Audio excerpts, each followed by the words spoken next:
Hi there. Today we're indoors. It's very cold out, and hopefully you won't hear any construction sounds during this video. This is a Priora. So we're in the Priora again, one of my favorite regions, as we've discussed in the past.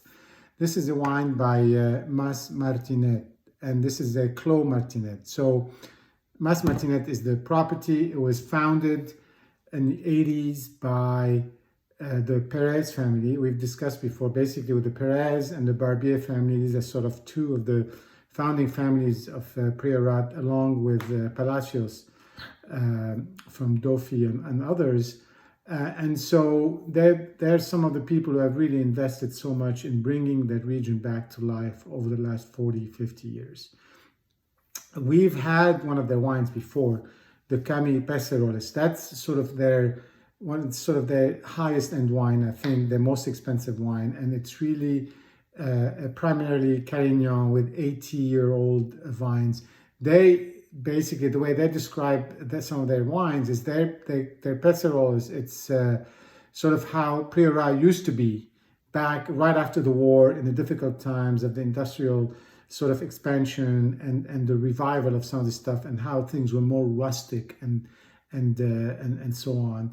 And this one, they're sort of more modern Priorat that started in the 80s is how they think Priorat is today, a little bit more refined, reflective of the investment that was made since in winemaking and growing and all that kind of stuff. So, that's how they look at it. It's interesting to have that perspective. This is very close in philosophy to the Clos Mogador that we've discussed before. We've even had together a Clos Mogador 2011. 2011 was a very good year in the region, so hopefully we're going to be able to enjoy it with that as well.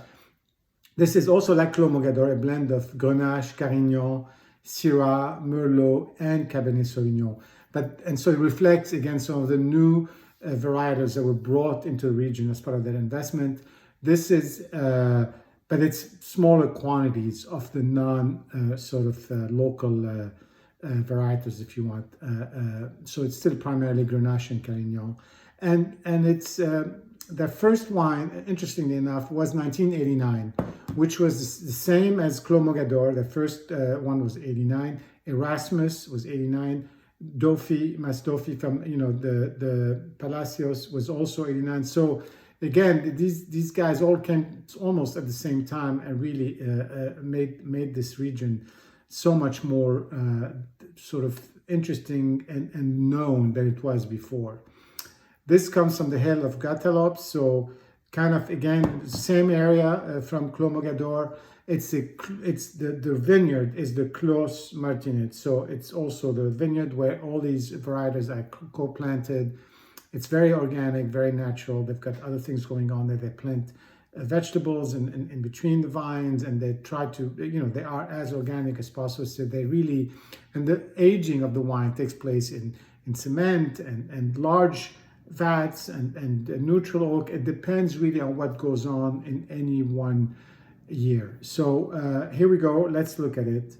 It's got that a little bit more of that Cabernet look that I think I see in the Mogador as well. So not as purple, more on the red, a little bit of a purple tint around the edges, but very dark, very, very thick. And as I like to say, the nose is just, when I first opened the bottle, it was just so aromatic. It was really primarily lots of fruit, and it came right off the bat. And it's funny because it settled down after, and then it took a long time to open up again. So, and now you're getting a little bit more, it's a little bit more subdued, which is kind of interesting. So you've got a little bit of the dark red fruit, it's sort of cherry, a little bit of spice, a little bit of that anisette or licorice that you get from that schist soil that I get. It's a lot of granite and schist in those hills,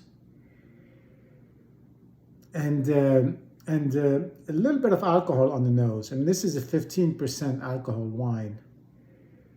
You do get that on the nose, but it doesn't. It's not something that is offensive.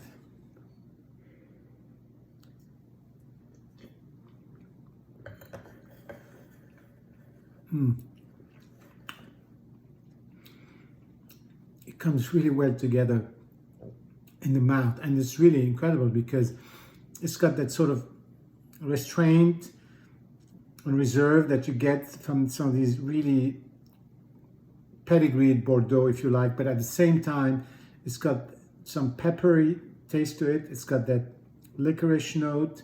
It's just an amazing mix. And this is a glass, I had it sitting here basically for 2 hours on purpose because I just couldn't get it to really express itself. And now finally it's coming together.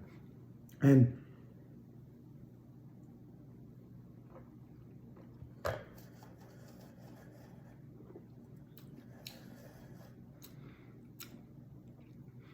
the finish is very, very, it's tannic, but it's very fine. So it's just kind of this tannin and ground pepper together.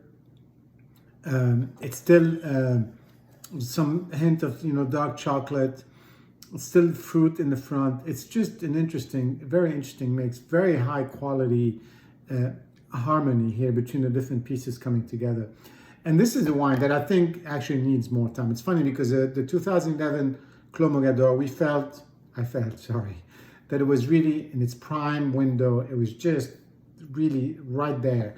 This one, it's been a couple of days and it's taking some coaxing, which makes me believe that the other bottles that I have here probably going to have to wait a few years to open them, and they're going to continue to develop. Just really a very interesting mix of things and of what you expect from a Bordeaux, from a southern sort of Rhone Grenache, from a northern Spain, Priorat, and they all come together really, really beautifully in a unique combination.